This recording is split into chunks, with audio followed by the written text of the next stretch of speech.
नाशिकमधील मंदिराबाहेर नवजात बाळाला सोडून दिल्याचा दावा करणारा एक व्हिडिओ सोशल मीडियावर मोठ्या प्रमाणात व्हायरल झाला. पण या व्हिडिओमागचं सत्य समोर आल्यानंतर अनेकांना धक्का बसला. व्हिडिओमध्ये मंदिराबाहेर एक नवजात बाळ असल्याचं दिसत होतं. त्यामुळे हा प्रकार खरा असल्याचं समजून अनेकांनी व्हिडिओ शेअर केला.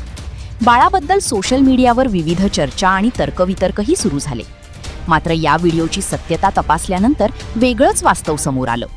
मिळालेल्या माहितीनुसार हा व्हिडिओ प्रत्यक्ष घटनेचा नसून एका सामाजिक संदेश देणाऱ्या लघुपटाच्या चित्रीकरणादरम्यान शूट करण्यात आला होता.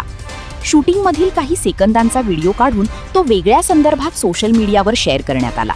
त्यासोबत मंदिराबाहेर नवजात बाळ सोडल्याचा दावा करण्यात आल्याने अनेकांची दिशाभूल झाली. विशेष म्हणजे व्हिडिओमध्ये चित्रीकरण सुरू असल्याचा किंवा हे दृश्य काल्पनिक कथानकाचा भाग असल्याचा संदर्भ देण्यात आला नव्हता. त्यामुळे हा व्हिडिओ पाहणाऱ्या अनेकांना तो खरा प्रकार असल्याचा गैरसमज झाला. या प्रकरणातून पुन्हा एकदा सोशल मीडियावर व्हायरल होणाऱ्या कोणत्याही फोटो किंवा व्हिडिओची सत्यता तपासण्याची गरज अधोरेखित झाली आहे. त्यामुळे कोणतीही धक्कादायक पोस्ट लगेच फॉरवर्ड करण्याआधी तिची माहिती अधिकृत स्रोत किंवा विश्वासार्ह तथ्य पडताळणी माध्यमांद्वारे तपासा.